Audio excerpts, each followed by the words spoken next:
House here for this evening's very special lecture, which is a joint lecture held once every year by between the Royal Society of Edinburgh and the Royal Academy of Engineering, and it's a great privilege and pleasure to welcome the President of the Royal Academy of Engineering, Sir John Parker, here, who has a phenomenally distinguished career in in all aspects of engineering, in terms of the practical and the business aspects of engineering, and he plays a very senior role in all of these things.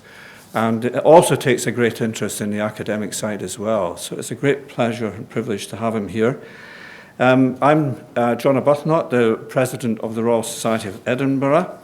Our other guest, which I want to welcome now, is Dr. Michel Virlogeux, and I'll tell you a little bit about him in a moment. These lectures are public lectures. There will be a question and answer session at the end. Michel Virlogeux is a truly remarkable engineer. He is a corresponding fellow of the Royal Society of Edinburgh. He's a leading project consultant responsible for the construction of truly iconic bridges, including the Normandy Bridge and the Millau Viaduct. And the Millau Viaduct is the world's longest bridge at that particular altitude, with piers that support the bridge which are higher than the Eiffel Tower. He doesn't do things in a small scale. Sometimes he says he doesn't want that project because it's too small a scale. But he is, and it's going to be great fun to listen to his reflections, not just on these bridges, but on the wider implications of the design and the lasting importance and, if you like, the social importance of these bridges. And he's built these now all over the world. So over to you, Michel. And after that, we'll have the question and answer.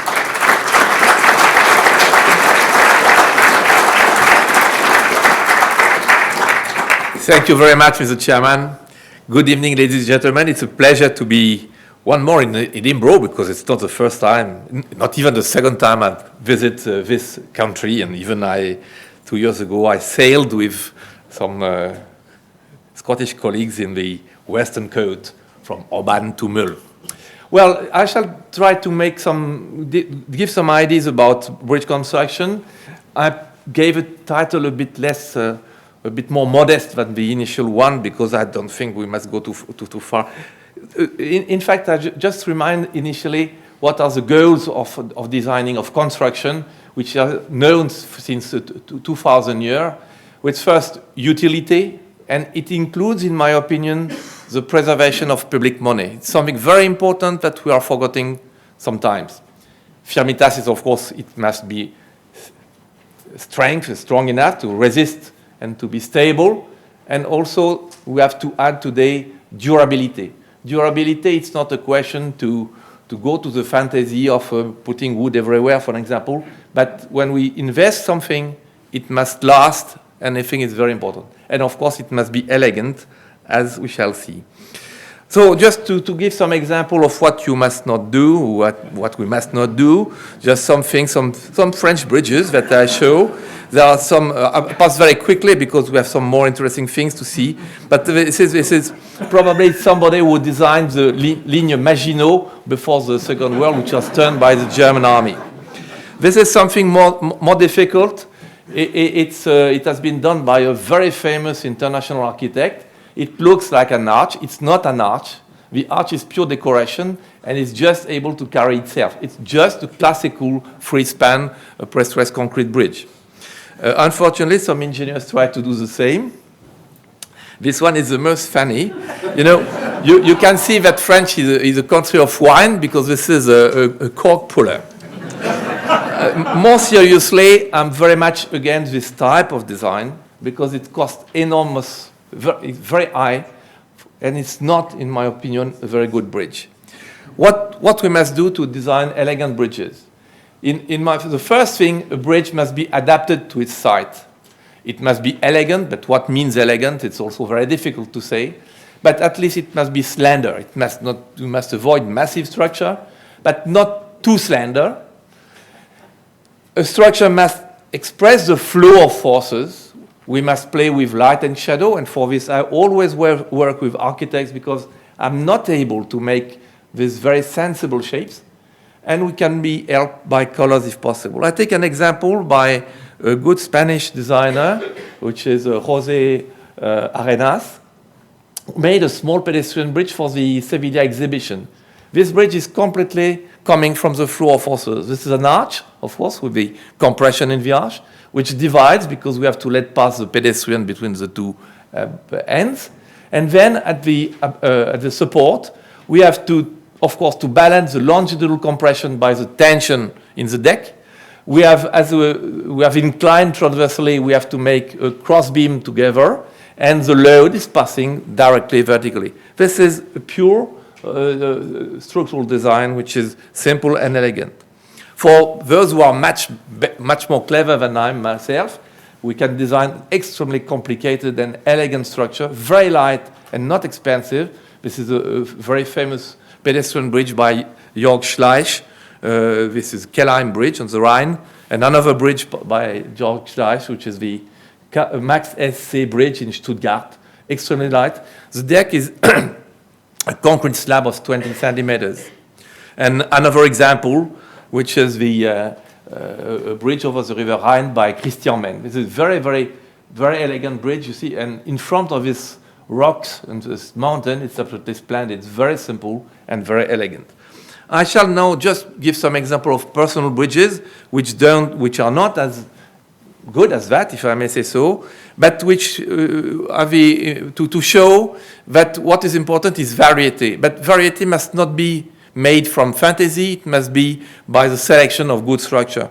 Very simple ones, for example, a classical box girder on the A75 motorway with the lateral parts supported by struts, two different bridges, in fact. A very classical composite girder bridge with two high girders and simple piers and floor beams, which give something simple and elegant, well installed in the site. Position of pier is very important. A more classical box girder bridge with, once again, you can see that the upper part, the deck is, the lateral part of the deck are supported by struts, this time with a different shape, which has been taken from one of my colleagues' design, which could not be built. And rather tall piers, they are 150 meter high. And we have here one problem, how to design piers, which can be built very easily with an industrial formwork, but in the same time with variable depth. So the architect and the engineers, I only made the preliminary design for this one, not the execution. And you can see that the lateral parts are constant, and only the central one is varying. So we have very simple things.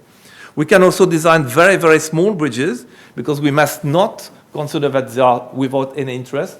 A small arch bridge, it's a pass between two areas of the A75 motorway. This is just a tube, a steel tube, with a triangular truss supporting a pressurized concrete slab, with some detail. And in the same afternoon, I made the first sketch. Of course, we had to work a bit more later, which is the opposite. After the pure compressive structure, a pure tensile structure, this is once again a pressurized concrete slab, which is suspended from below by a series of 5 cables, which work like inverted stay cables of a cable-stayed bridge, with a very nice shape of the strut, which deviates the tensile force of the cable, which has been made by Pierre Millon, a French architect. A very simple pedestrian bridge, a suspension bridge. Just this photograph has been done before I asked for a readjustment of the angles, because then the deflection was not so good. And some details. Just a small story.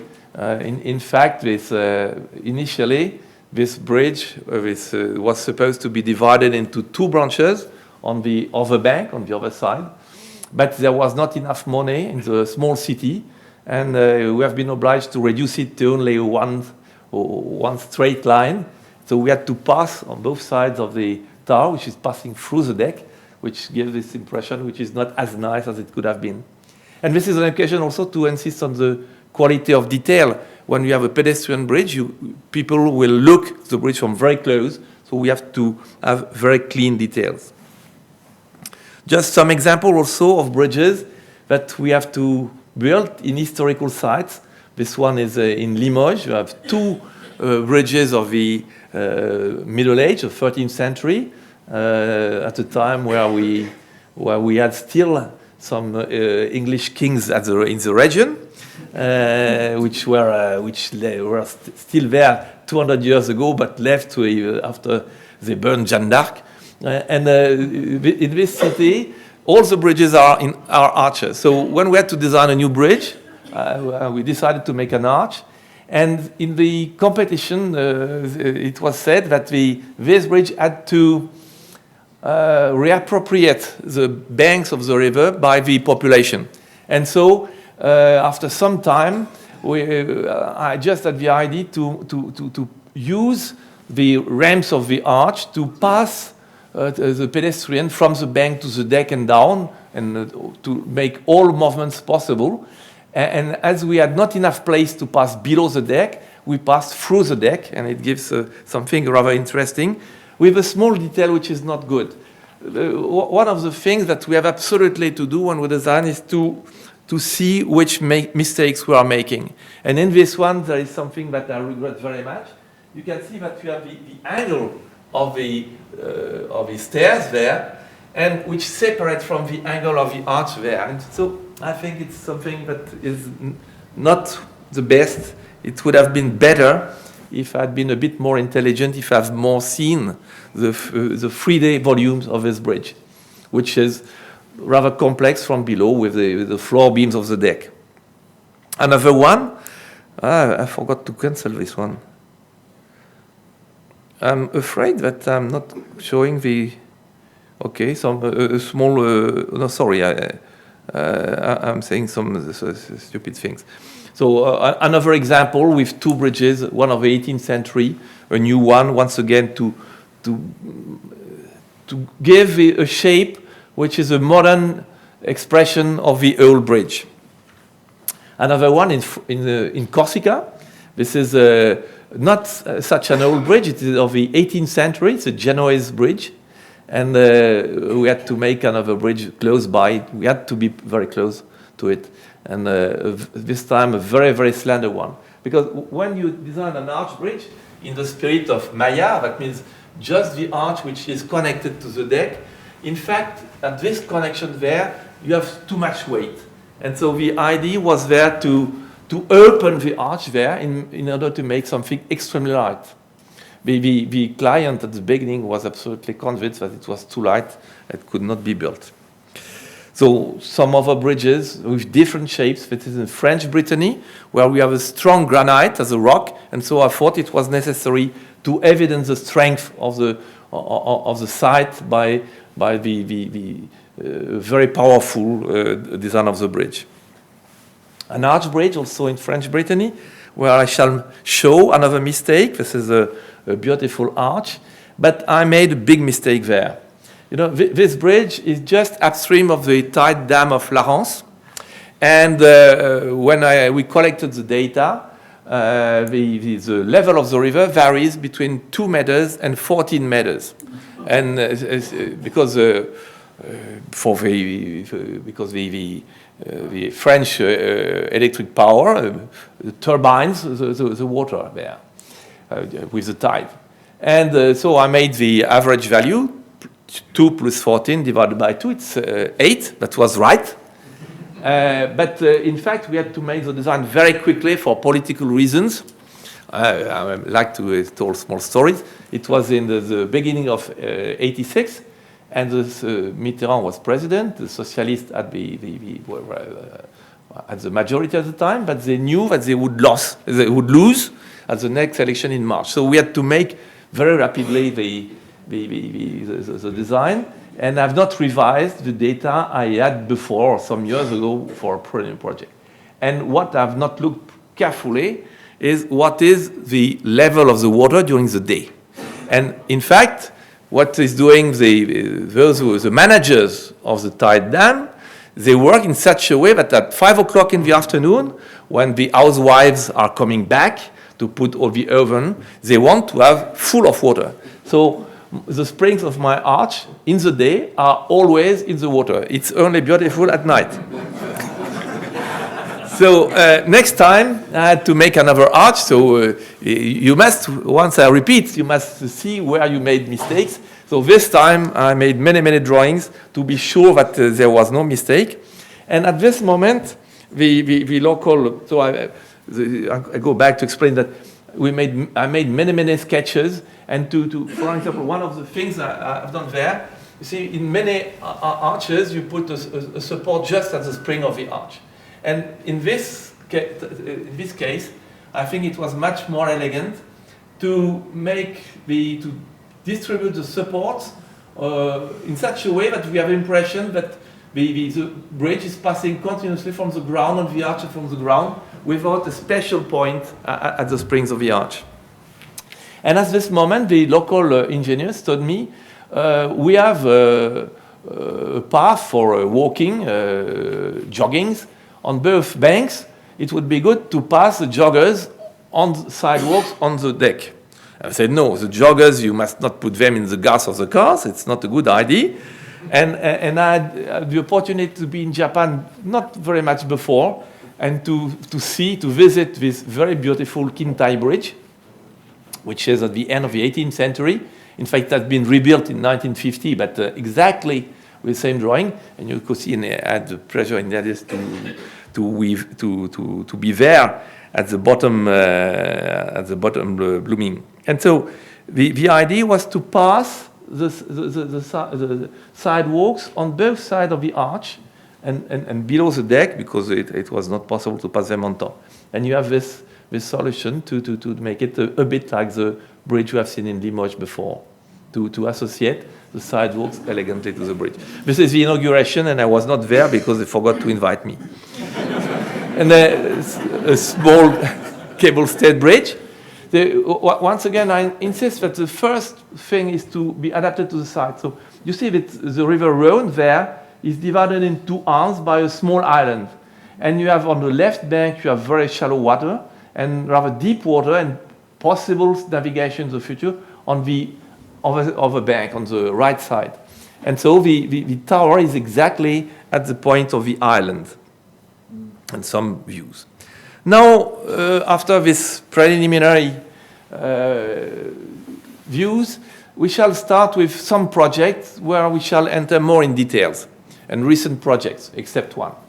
This one is the recent bridge which has been built in Bordeaux and which has been inaugurated last year in April by Mr. Juppé, the mayor of Bordeaux.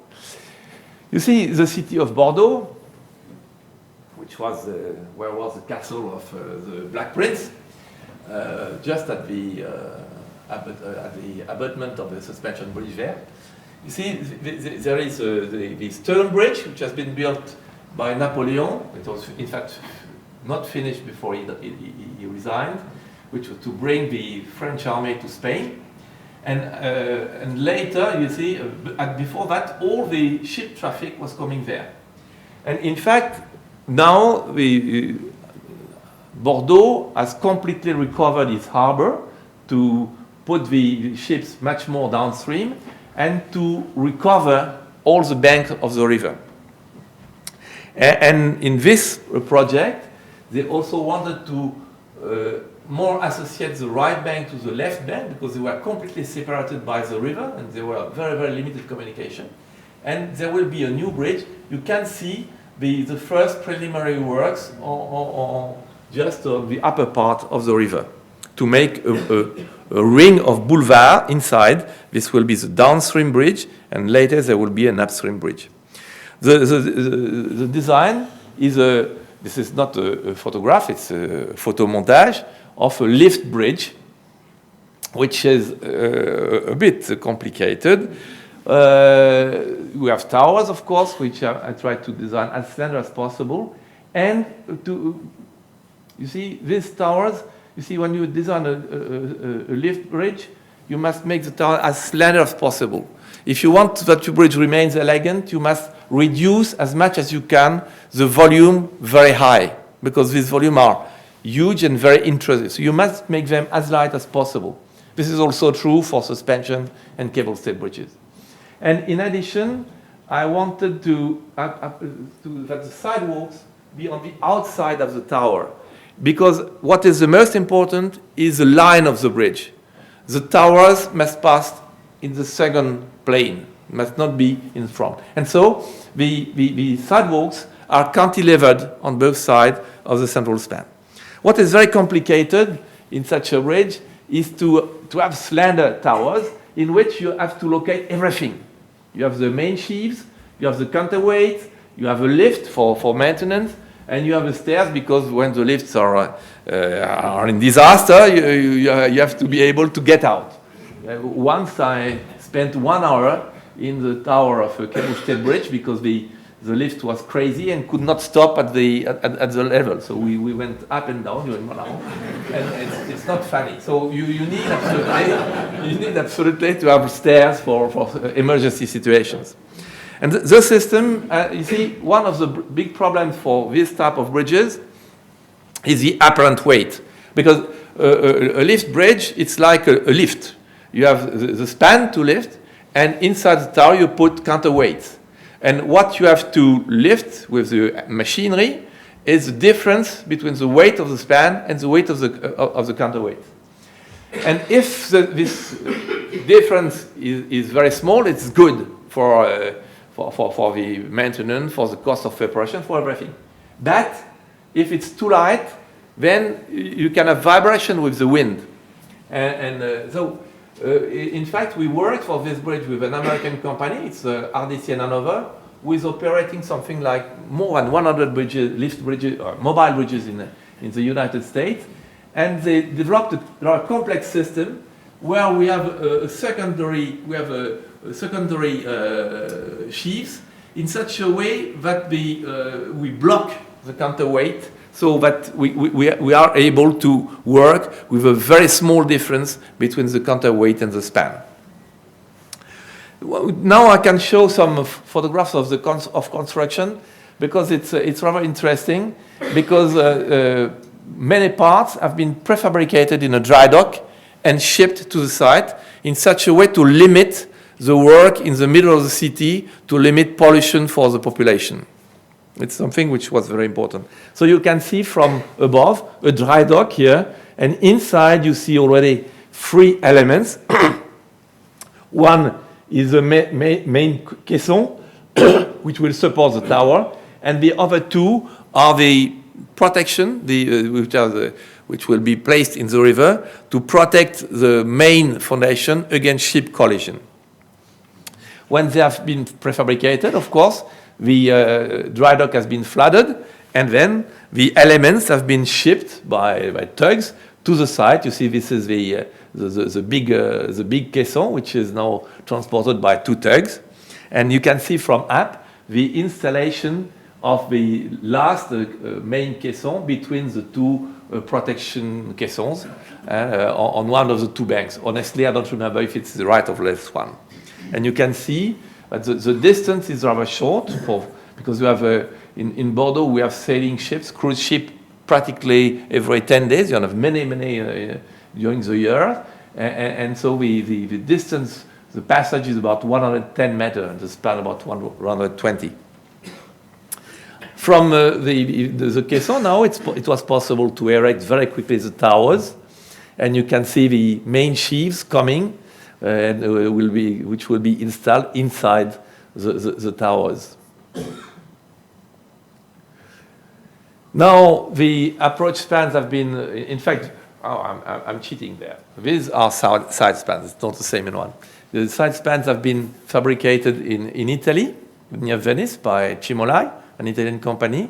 And in fact, you have 2 spans, one on top of each other, which are transported. They are passing in the Mediterranean Sea, passing Gibraltar, going up, and then on the river Garonne to reach the site.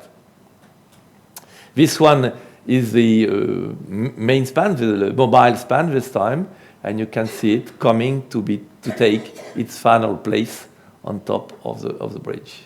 and the bridge now completed.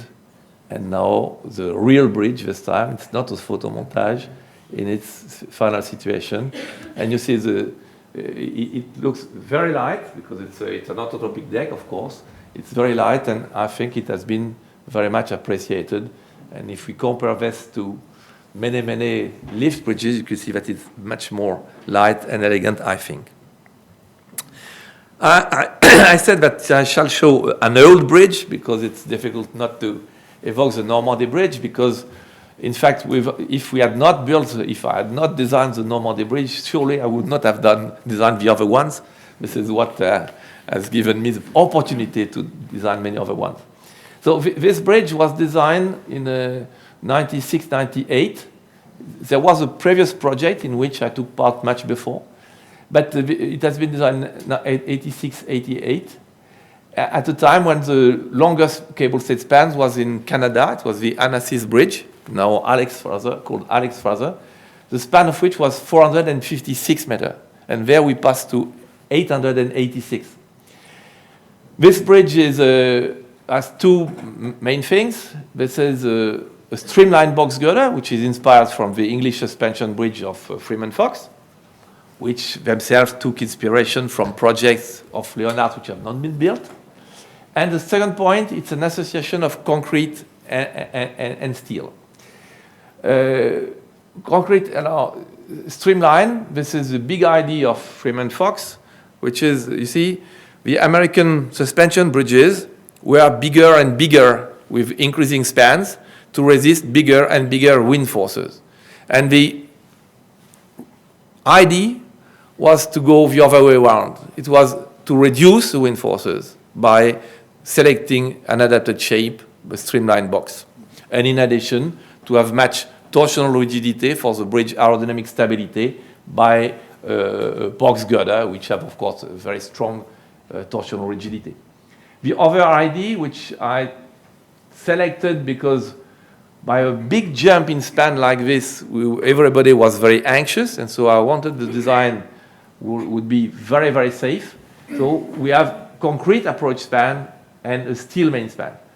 Why? It's because the approach spans are fixed on their pier, which are at close distances, by their weight, in such a way that when you have loads, wind loads or traffic loads on the main span, the tower deflection is limited by the action of all backstays. All the stays in the side span work like backstays. And this was not so simple to build. I just showed some details. One of the very interesting things has been developed by the contractors. It was Bouygues in this case. This is the launching system. The launching system was necessary because the approach spans in concrete were very heavy. The other technique would have been more complicated. Launching was a very well-adapted method due to the complex shape of the deck. But the ramp were at 6%. Friction, in addition, normally with the French code, it was necessary to have horizontal forces up to 11% of permanent loads. So it was very, very much. And the idea was, the contract was to launch the bridge horizontally. And so for this, on each support, you have, of course, two series of equipment. And each equipment was made by a trapezoidal support, a sliding system horizontal, and lifting jacks on both sides. And it works like this. When we start, the deck is supported by the trapezoidal bearing, and then we push the deck. And it is pushed horizontally, because the sliding surface is horizontal. When it has been pushed by 15 centimeters, then we jack up the deck to lift it, and we lift it by, of course, 9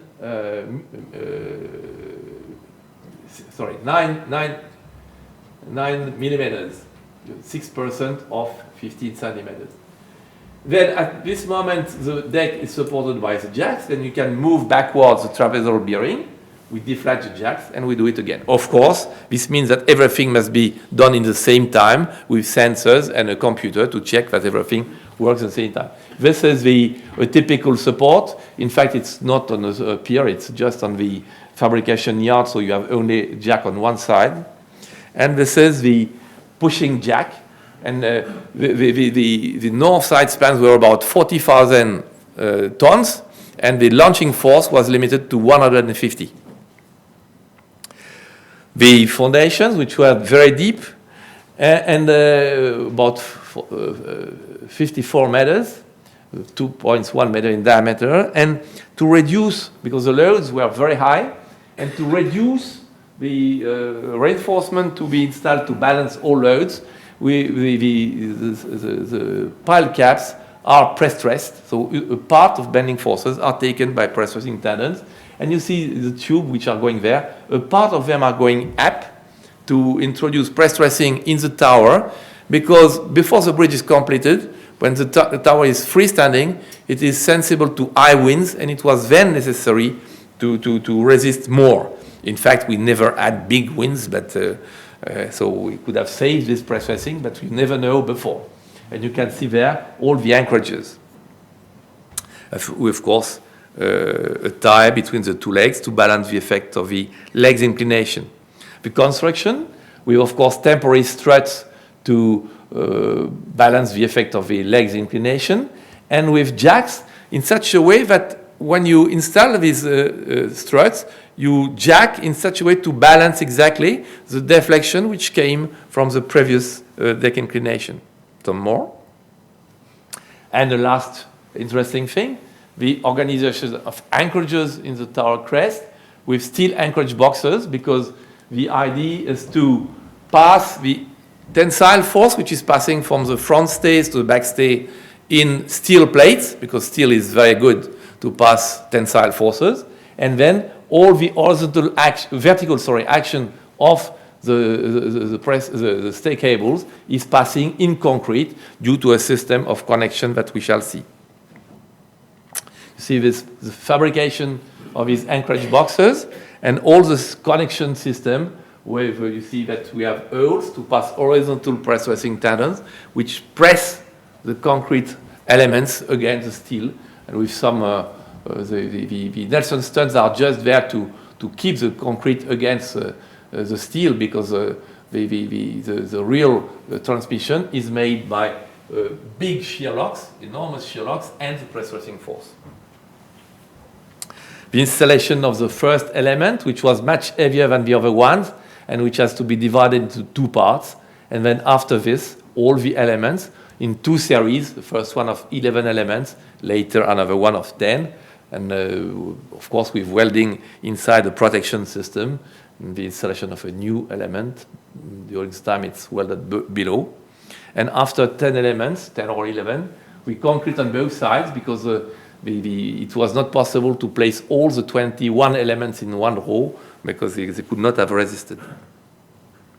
In the same time, the segments are fabricated very close by from elements which have been fabricated just there, from plates there. And what is the most important is a mock-up assembly. For a bridge like this, the best way to be sure to have a perfect final geometry is to make a mock-up assembly, to install benchmarks on both sides, and when later you will lift a new segment, you reassemble them and adjust them in such a way that you reproduce exactly the conforming geometry on both sides. So derrick, just behind you see the tube mass damper, which was there to limit the transverse vibrations if we had high winds. Once again, it never worked, but you know, it's like an insurance. You just regret it when you have not. So this is the first steel segment lifted from the derrick against the concrete part. The derrick with a new segment, with the first segment being assembled there. And lifting a segment, the segment is 180 tons in weight. And when it is lifted, the deck deflects downwards by 2 meters. And when you install the cable back, it goes up by 2 meters. And we are not very much anxious about an accuracy of that, because, as I said before, what is important is to reconstitute exactly the geometry of fabrication by the mock-up assembly. When the cantilever is completely erected, if it is a bit too low or a bit too high, we just have to adjust it with the stay cables. Lifting the last segment, it was on the 4th of July, 94. And now the closing, which is very complicated because the deck is rigidly connected to the towers. So we wanted that in the completed bridge, in the mid-span cross-section at 10 degrees of temperature, we have no normal force, no bending force. So it has been necessary to organize all a system of connection with press-racing bars and jacks in such a way to introduce at this moment the forces such that they will exactly balance what will come from taking out the derrick, which are a bit behind, to take the loads of the equipment and to pass from the temperature at the closing to the 10 degrees. Finally, during the design, I just discovered that, in fact, the vibration periods of the deck, the structural vibration period, 4.5 seconds for the first mode, 3.75 for the second, were very close to the natural vibrations of the main cables. So to avoid a possible parametric excitation, we decided to tie all the cables by cross cables, which I call aiguilles, which have been installed by alpinists, and to finish the bridge. The architect worked with us, Charles Lavigne, who is unfortunately no more here, didn't want to have a post for the lamps because he considered that the vertical lines of the post would oppose the inclined lines of the stay cables. And for this reason, the lamps are installed on the cables. And some person said it will never work, the lamps will not resist, but they worked perfectly well, and it has been perfectly finished with an architectural lighting, which has been done by Mr. Yann de Kersalé, who is a single man who have royalties for the bridge. I passed to Millau, and Millau is, of course, everybody knows in Great Britain because it has been designed with the architect Foster, who came a bit later in 93. The site of Millau is very interesting. The River Tarn is coming from the north and turned to the west at Millau, receiving another river on the left bank at La Dourbie. To the north, we have a plateau, which is the Puech d'Ossé. To the south, the famous plateau du Larzac, with José Bové, the man who destroyed the McDonald's.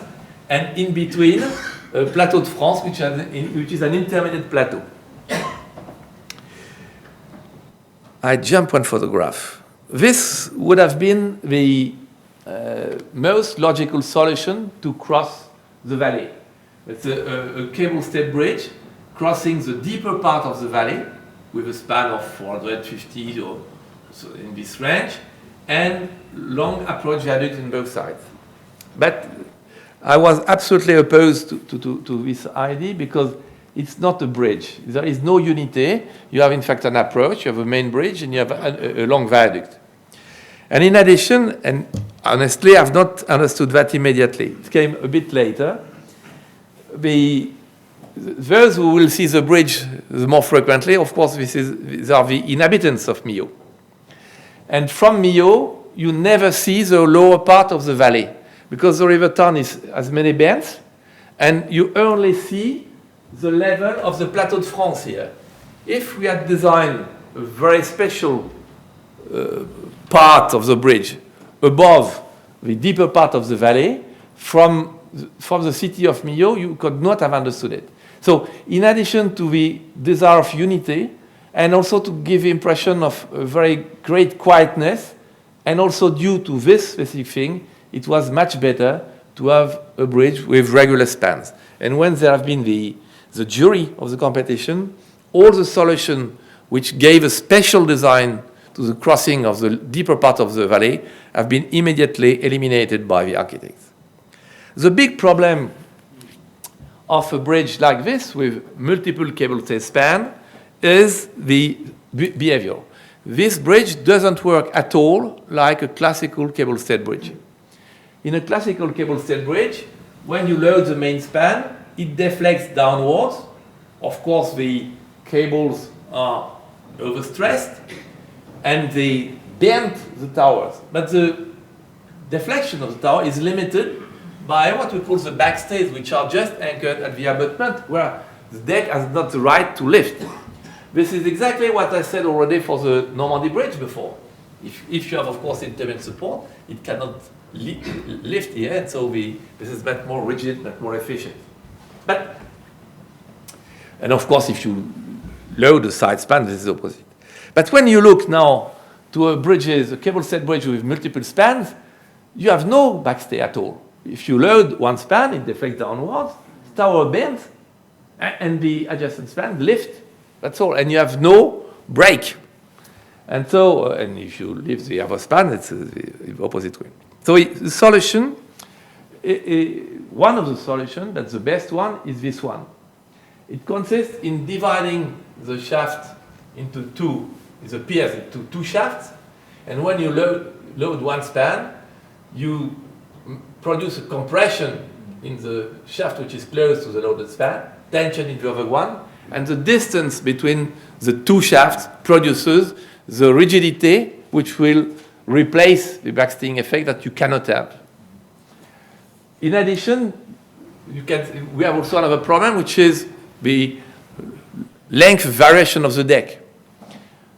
Once again, there are many solutions, and I shall not detail them. But in our case, we prefer to have a fixed position between the deck and the piers. And so the piers, which has to be rigid as regards bending moments, have to be flexible as regards longitudinal displacement. And then the division into two shafts is very efficient. To resist to this, we could have a full rigid body, but not to accept that. So the idea is this one, which has been developed, of course, and then the shafts have been worked very much with Foster. We have not the time to detail all that. I don't enter in the detail of the evolution of the design technique, but finally, the contractor came back to our first idea, which is to launch the deck. And finally, the bridge has been built in steel. This is an atopic box girder with, of course, two central webs to be launched. And, of course, it has been launched with the help of the front tower and with intermediate supports. The span of 342 meters. It's much too long to be launched. So we divided the span with temporary supports into two. And, of course, in addition to that, the front tower and part of the final cables will help taking a part of the cantilever moment during launching, as you will see. The piers have been built.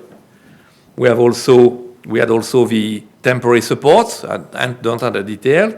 And now we can look to the transport of the deck element. This is what I call the central spine, which is just the central part of the box girder, 4 meter wide, 4.2 meter deep, which are coming from, they have been assembled in Fos-sur-Mer.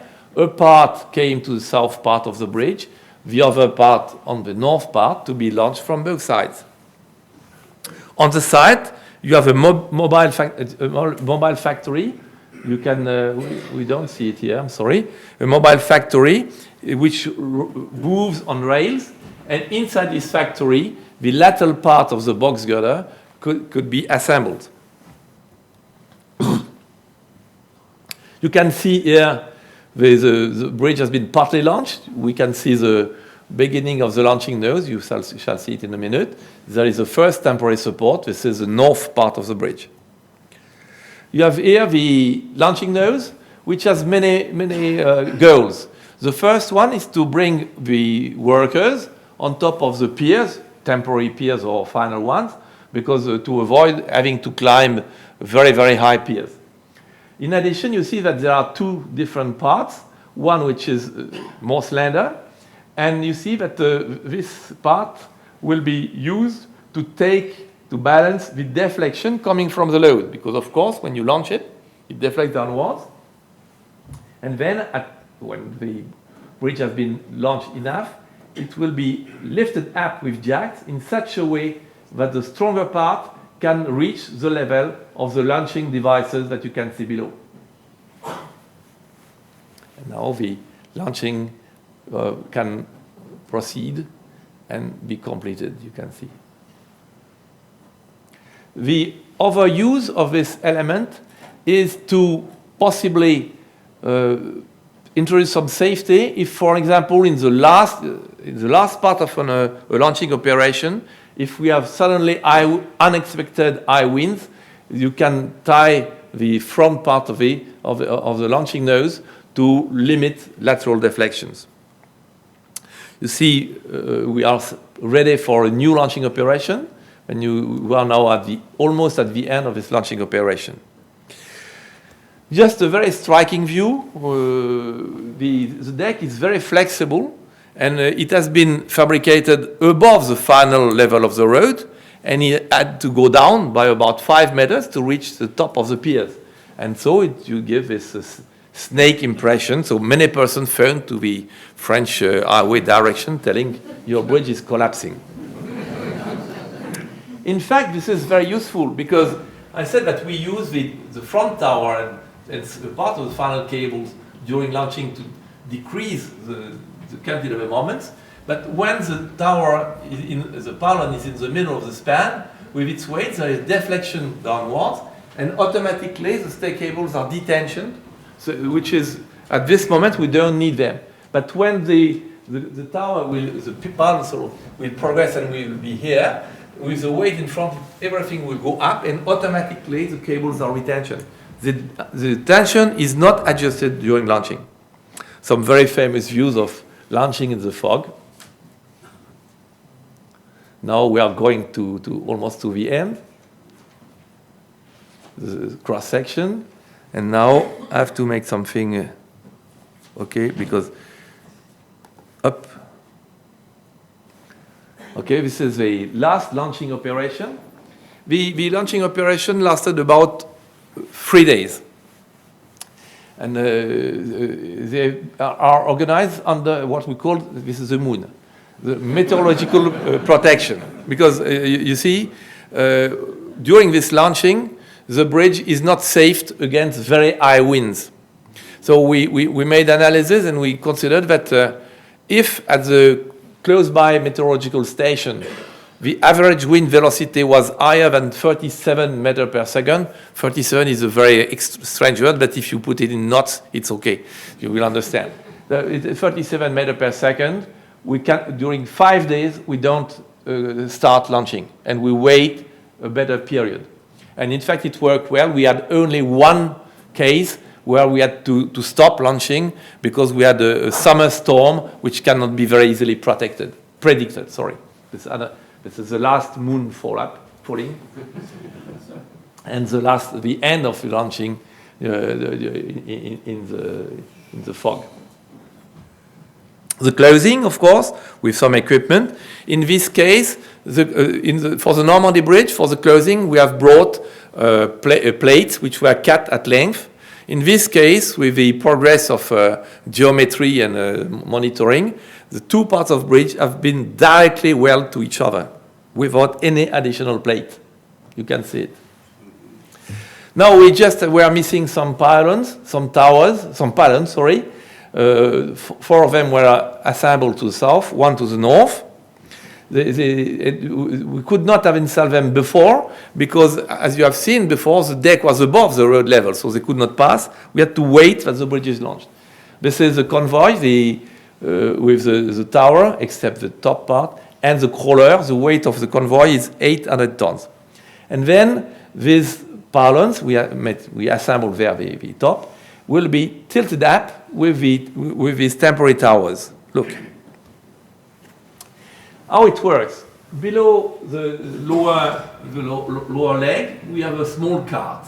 And between the two truss towers, we have an axis, big axis, which is moved by jacks on each side. So we jack up the axis, and automatically, by this movement, the bottom, the little chariot is rolling on the deck, and finally, the tower will take its position. It will be slightly above its final position, but we'll lift a bit more, take out the chariot, put it down, and weld.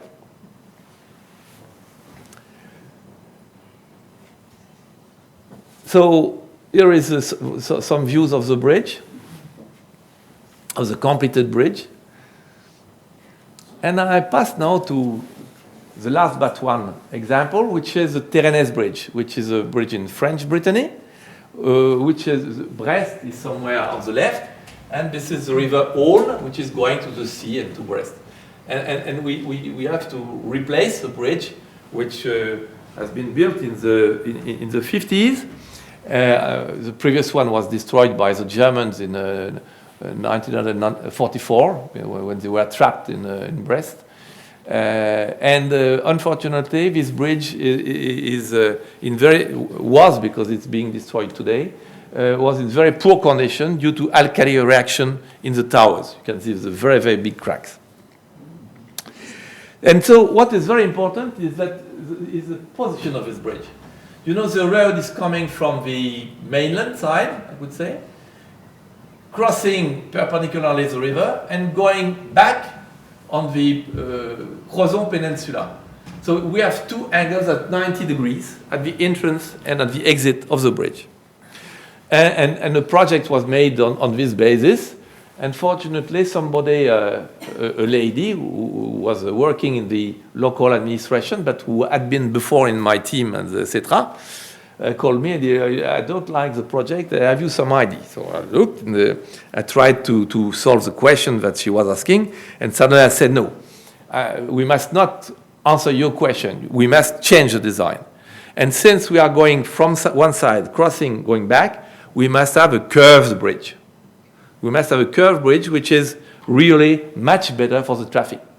So immediately some person told me, but you cannot do this because the stay cables are straight, and of course, if your tower is here, the cable like this produces a transverse bending moment. So it's ridiculous. We just have to put some pressing tendon to balance the loads. Then the second problem was a bit more difficult.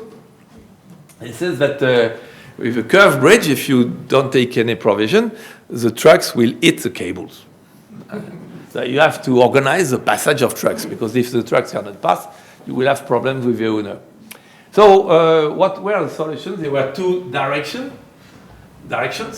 One consists in having a very big head, but as I said before, if you want to have an elegant bridge, you must reduce the size upwards. The other solution is to tilt the tower towards the outside of the curve, because then automatically, by the position of cables, it will work. And we were very, very satisfied. I was very proud of myself. You see, the deck is very slender. The span is 285 meters, and the total depth 1.5. But we can work with this by having the roadway at a level and the sidewalks at a lower level, and we produce by this distance some rigidity, which is good. But unfortunately, you see, it's the third big mistake I show this evening. I made a big mistake this time. Everybody knows that I hate computations because but this time it was not so bad. So there was a young engineer in the French administration. I was still working on my own, but I was working still with my old office. And he made all the computation. He said, we have a big problem. Above the deck and in the deck, it's exactly as we expected. The single thing is that the internal leg of the tower receives 90% of the load. It was expected. The other one only 10. But below that, we have enormous bending forces in the legs below the deck. Oh gosh. If you look, you see a cable-stayed bridge, you think that you just take a cantilever by your cables. And of course, the side span, this is the symmetry. If you look to loads globally, this is a symmetry because your tower must be rather flexible. And so the horizontal force of the front stay must be balanced by the equal force of the backstay. So if you think to the global balance of forces, you can put a mirror at the tower and you think that you have a solid with the two parts, like this. And then if you look at that, where is the center of gravity of this solid made by the deck and the tower? It is not in the middle of the deck, it is at the point G, which is inside the curve. This means that you look at that. If I think to all this solid above, I don't consider how the forces are distributed between the decks, towers, the cables. I don't worry. This is a solid which has a weight, and this weight is here. And if I have an inclined leg, I produce enormous bending moment in the leg. So it was not working at all. Of course, the solution, the lazy solution, was to have a vertical leg. It would have worked, but it's absolutely ugly.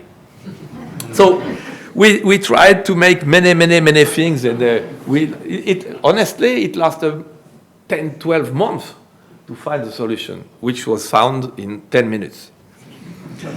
I made one of his drawings and said, it's absolutely ugly. And suddenly I said, wow. You just incline the internal leg a bit more. In place of 90% of load, you have 100%. Then you have 0 in the other one, and if you have 0, take it out. And that's it. And this is the shape. Then the architect, Charles Lavigne again, worked on this shape to express by the detail of shapes exactly how forces work. This is the deck, some details. Of course, since we have the tower on one side only, we are obliged to slightly thicken the structure on this side. So we have to find some way of balancing things, but it's something that is very easy after we had paid this. Now some views of the erection, very quickly, because I don't want to be too late. Once again, steel anchorage box. And the contractor, we had some problems with the contractor, but it's another question. The contractor wanted absolutely to lift this anchorage box in one piece, because he didn't want to have elements, as we expected, and to weld them, because it's inclined, because so he preferred to have it in one piece. But of course, it was calling for a very big crane, because the weight of this baby is 110 tons. So we have to lift it, okay? Place it on top of the tower and concrete on both sides. Now it's just to erect the cantilevers as the bridge is very slender, it's very complicated, with mobile carriage on both sides, with in addition what I call stability cables, because due to the weight of each new segment, they are 7.5 meter long. Of course, there is a big unbalance. So systematically, we first start in the river with tensioning the stability cables, and when we concrete the other side, we detension progressively. Some view, and finally, the impression of this curved bridge, which is rather impressive, in fact. The very slender deck. Now the mobile carriage has passed from the north side to the south side. And now we are close to the closing. And this is some views of the bridge. You see, very striking. For the car, it's very striking because you pass and you are supported only from one side. I finished, to be on time, with the Bosphorus Bridge, the third Bosphorus Bridge. I have not many slides, unfortunately, because I have not the time. When I go to Turkey every second week, I have not the time to take photographs.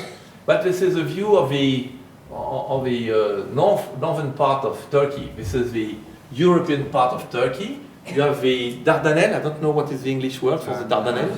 Okay. This is the Marmara Sea, and there on top the Bosphorus with Istanbul. This is the Bosphorus. We have already two bridges. We shall see them in a minute. This is the Golden Horn here.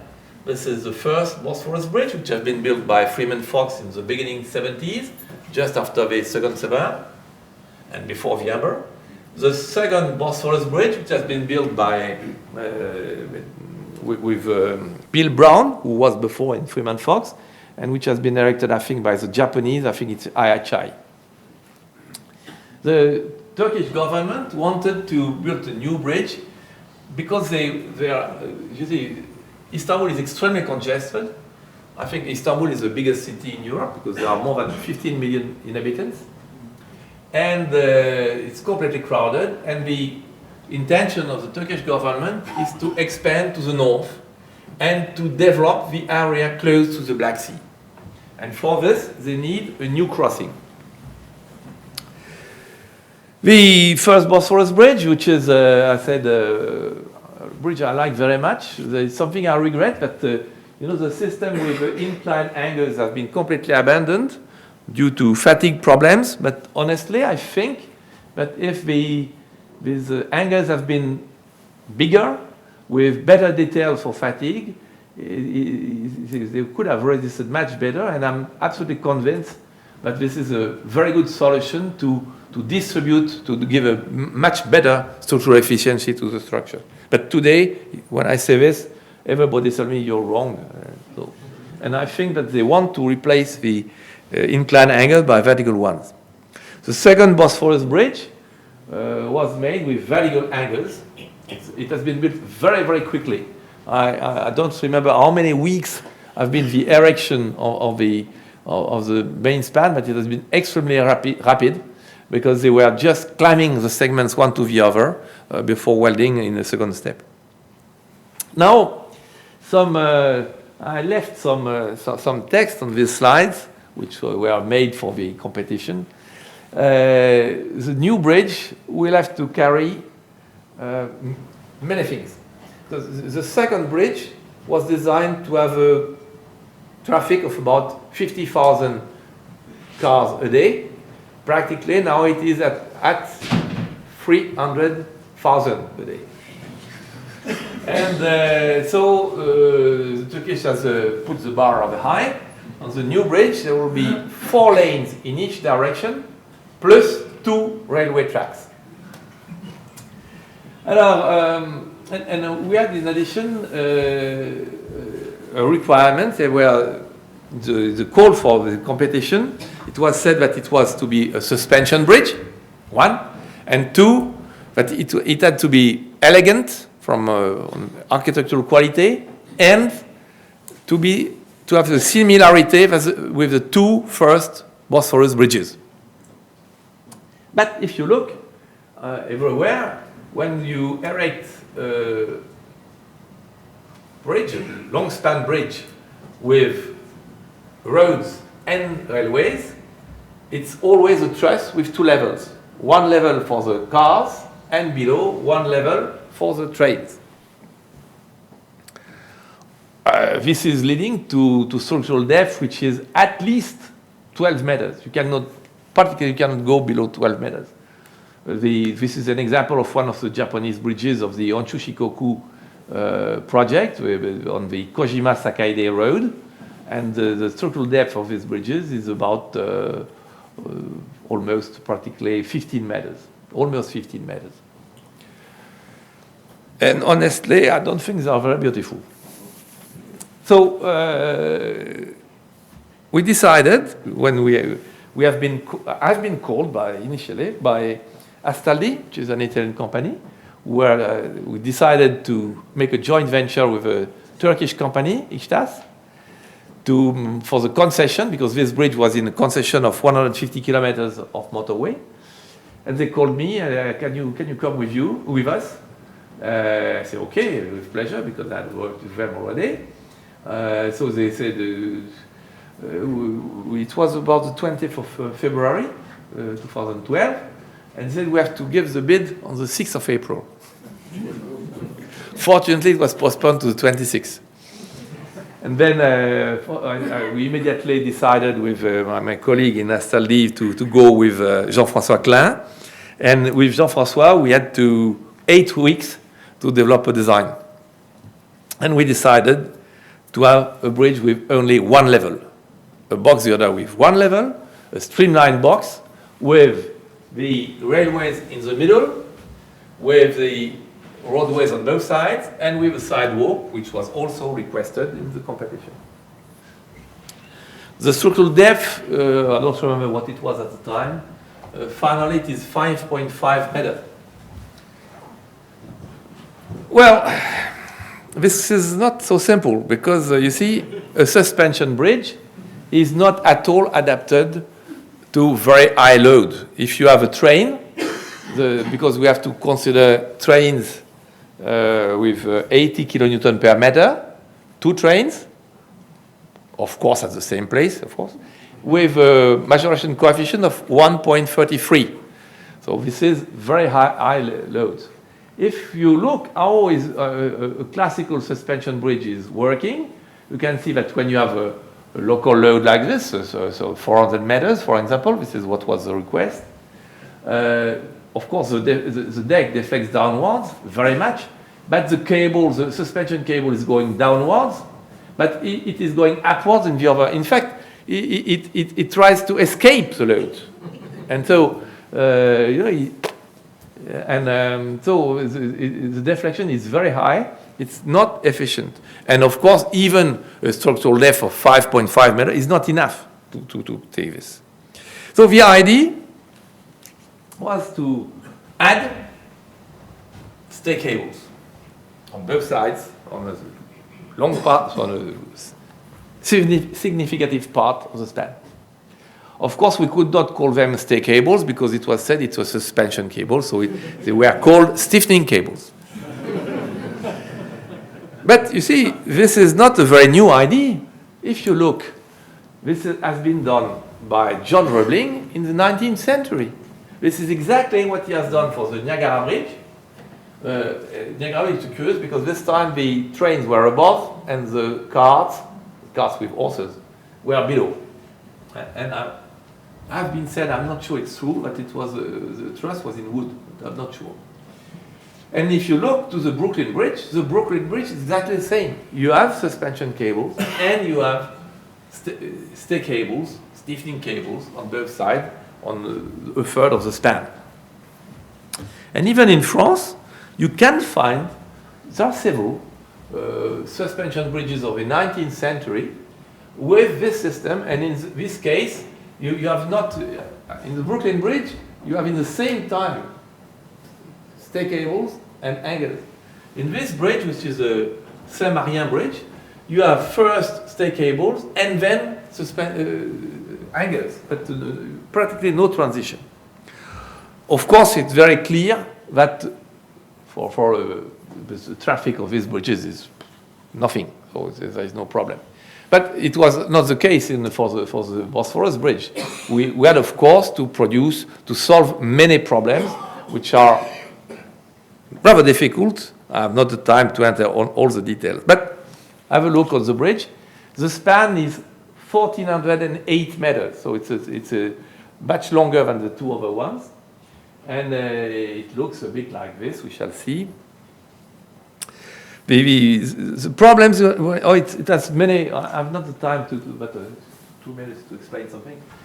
In fact, we have very steep slopes on both sides. So in fact, it would have been absurd to have long side spans because to make excavation, to erect a span is a bit ridiculous. So in fact, the expansion joint is rather close here. The side spans are only 280 meters for a main one of 1,408. What is the result? The result is that the backstays, which are after the expansion joint, are balancing of its front stays. But of course, we are not passing all the horizontal action of stay cables in compression. A part is passing in tension in the main span due to the position of expansion joint. Practically, we have under permanent loads a normal force of 8,000 tons in the central part of the main span. And we have a very important transition zone. Why? Because the stay cables are much more efficient and gives much more rigidity than the anchors and the suspension cables. And it was necessary to have a long transition zone in such a way to avoid, if we had not, to have a big deformability in the central part and none there. So it would have produced very important bending moments at the transition. Some views now of the bridge. Just a detail which also is complicated. As we wanted to have the main cables and hangers in vertical planes. They're on both sides of the trains, because we wanted to have, for elegance, a part which is not vertical, but like this. And the stay cables are anchored at the deck edges in the main span to produce some torsional rigidity. Some views of the, just very quickly, of the site as it was 2 months ago. The excavation on the Asian side for the anchor block. The side span and ground approaches on the European side. The towers as they were some months ago. More recent photographs. The Asian tower. The struts as it was some 2 months ago. Now the scaffolding for the erection of the crossbeam at the deck level. And now, if I am able, I finish with a video of what would be the third Bosphorus bridge, we hope, at the end of next year. Thank you very much for your attention.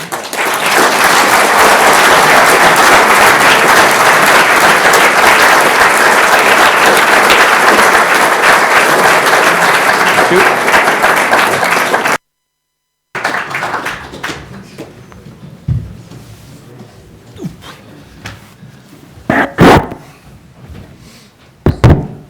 Well, Michel, that is an amazing presentation, amazing tour de force, très dramatique. Yeah. So there's lots and lots of questions, but just to begin, this is a mixture of art and architecture and forces and structures which are going to do the job. What is the balance of these things when you start out? Or do you make it up as you go along? I think I think that you cannot dissociate one from the other. You see, I always work with architects, right? And I think that we must be both satisfied, but the structure must be dominant. The design must come from the structure, and the shape, all details must come in agreement with that. They must not be in addition to something. Right. When we develop a design and suddenly we find something which doesn't work, we must not put an addition. We must go back to the beginning and redesign to incorporate a solution of the problem. We have to rethink from start so that at the end we have a really coherent structure. But in all of that, you're up against the delivery time. Time is a big question. Honestly, I have the chance to work during many years in the French administration, where we had no very strong time limits during and we could develop because we had all the system of French administration. We had first to have the preliminary design approved, detailed design. So it takes time. When you have no time, it's much more difficult.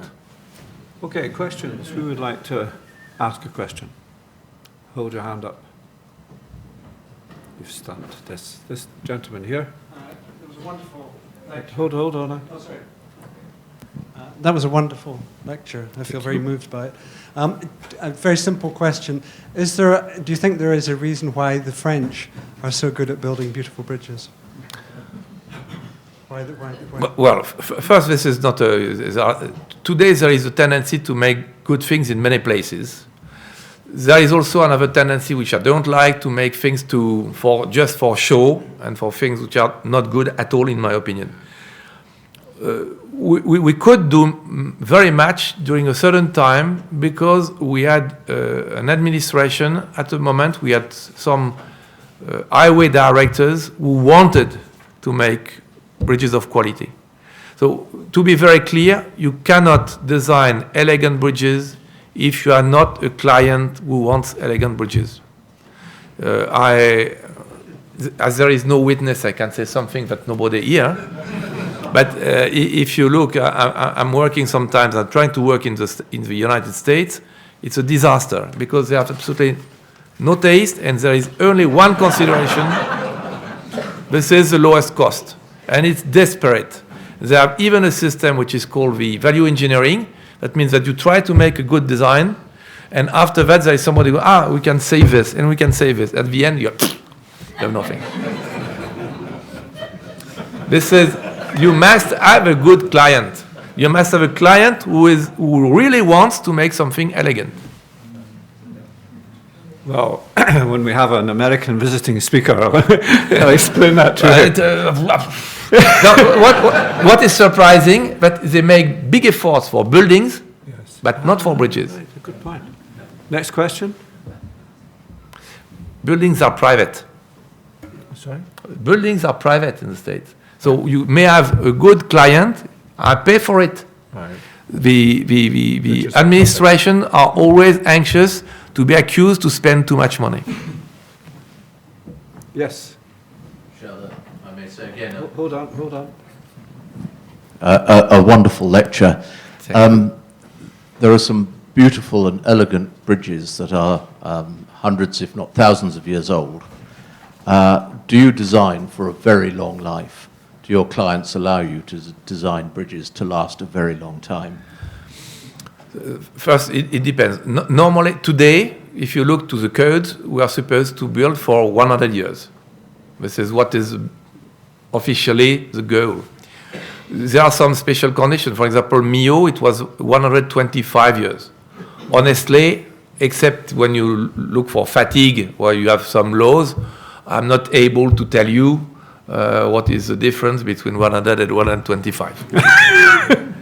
But, well, and then the problem is maintenance, because the real life of a bridge will depend very much on the maintenance which will be done.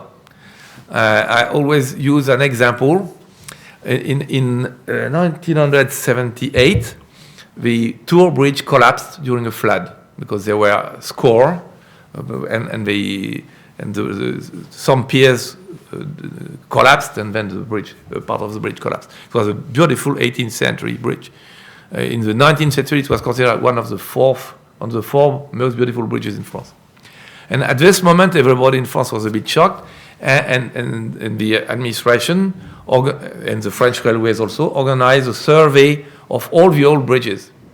And then a diver came to visit the Pont du Gard, which has been built in the 1st century by the Romans, and he could pass below a pier with a stick of 2 meters. There was a gigantic hole below.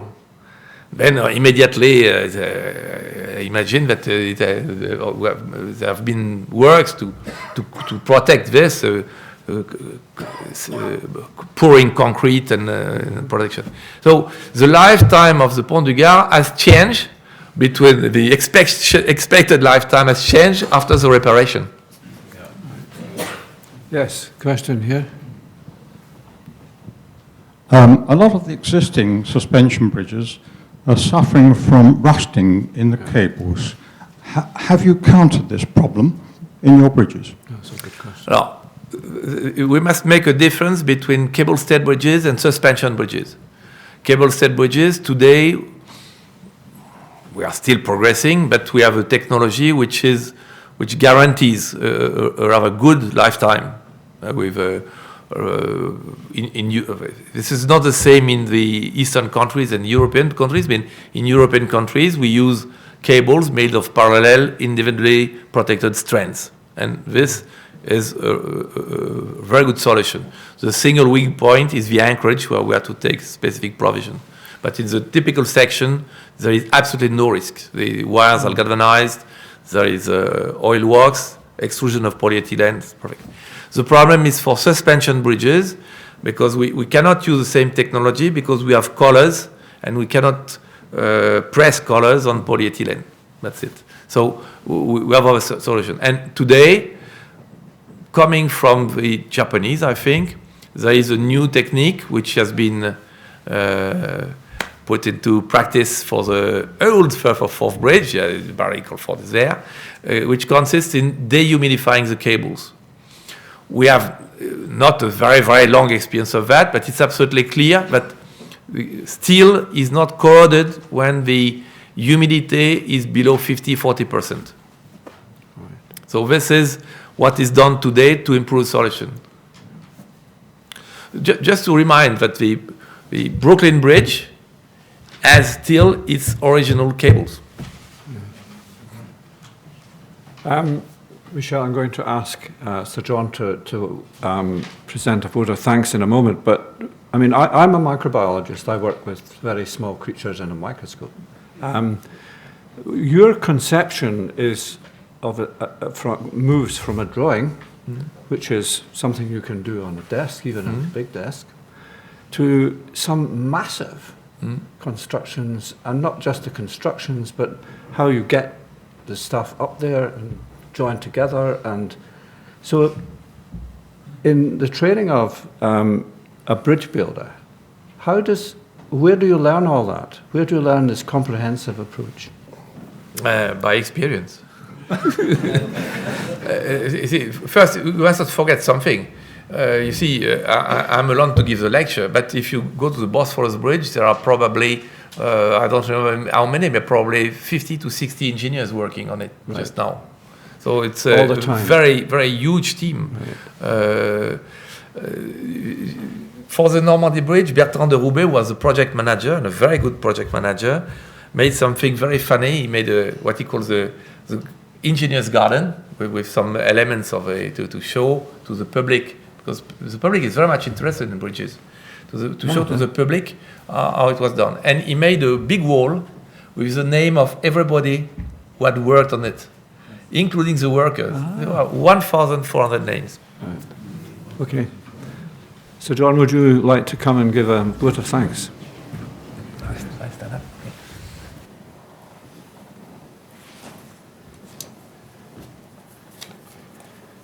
Well, President Michel, please sit down, Michel, you deserve it. Distinguished guests, ladies and gentlemen, may I first of all say a word of thanks and appreciation to you, Sir John, as President of the Royal Society in Edinburgh, for the warmth of your welcome to us this evening, and to say also how much we at the Royal Academy of Engineering appreciate our relationship with this academy, and to be able to share an evening like this in our annual lecture. And what a lecture we've had. It's been truly inspirational. It has shown the work of the engineer, which I think is really the answer to your question, Sir John. How do you get these things all put together and you find a distinguished engineer who can pull it all together? I can hear my friends clapping in the audience. But tonight I think we've listened to one of the world's great bridge designers and constructors. It was a masterful lecture, and that wonderful combination of art and science that is demonstrated through innovative engineering certainly shone through Michel. And you were elected to the Academy in 2012. You're also privileged, I believe, to be a fellow at the Royal Society of Edinburgh in 2013. We're very proud of you as a fellow of our academies, and we're very grateful that you find the time to come all the way from Paris to be with us today. It was inspirational, as I said, and I really would love the young people of this country in our schools and colleges to have sat in on tonight's lecture, because it conveyed the excitement and the challenge of engineering on a wonderful scale. And if that could be seen by our young people, it would stimulate them to study their science and maths and technology, which is so important for the future of our country. Ladies and gentlemen, I'm a great believer in deeds, not words, and I'm certain that your applause, when I'm going to ask you to do so in a moment, will express more eloquently than me saying many more words just how much we appreciate, Michel, you coming here this evening and really providing us with one of the most inspiring lectures that I've listened to for a very long time. Thank you very much indeed.